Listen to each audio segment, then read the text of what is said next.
भ्रष्टाचार गरेर खानु, आमाको रगत खानु सरह मानेर हिँड्छु भनेर हिँडेको छ र उनले ललकारेर भनेको छ 1 रुपैयाँ कहीँ भ्रष्टाचार गरेको कसैले प्रमाणित गर्छ भने म त्यसको नोकर बस्छु भनेर हिँडेको छ भने त्यसका कार्यकर्ता तपाईहरू तिनीहरूको अगाडि अरूको अगाडि के हिंताबोध गरेर जानुपर्छ? उच्च मनोबलका साथ जानुहोस्। देखा मेरो अध्यक्षले खाएको देखा, तेरो नेताले भन्न सक्छ, तिमीहरू भन्न सक्छौ, भन्नुहोस् न।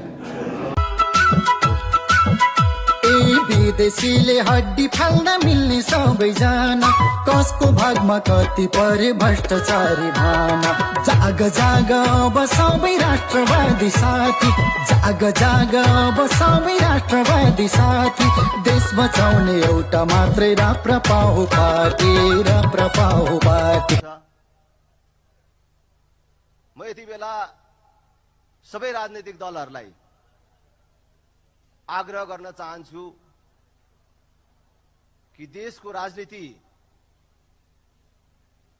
अहिले आम जनताको दृष्टिकोणमा लिगबाट बाहिर गएको अवस्थामा देखिन्छ। सरकार सरकार जस्तो छैन, संसद संसद जस्तो छैन, अदालत अदालत जस्तो छैन।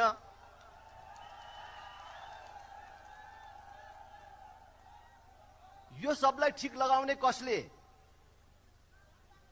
यो सबलाई ठीक लगाउने राजनीतिले। तर त्यो राजनीति ठीक छैन। त्यो राजनीतिलाई कसले ठीक लगाउने? नेताले।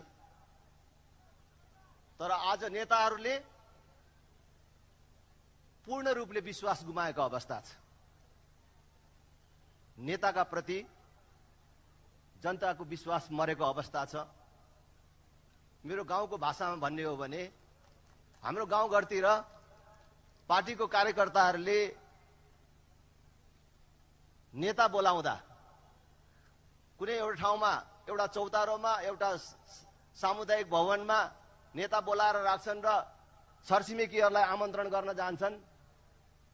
आउनु न एकछिन फल्ना चौतारोमा अथवा फल्ना सामुदायिक भवनमा हाम्रो नेता आउँदै हुनुहुन्छ भन्छ। नेता आउँदै हुनुहुन्छ भन्दाखेरि मान्छेले आजकल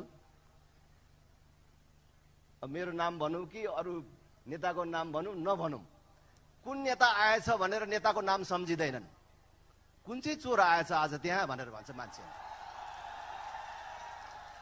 गणतन्त्र आयो भन्छन्, कस्तो तन्त्र आयो?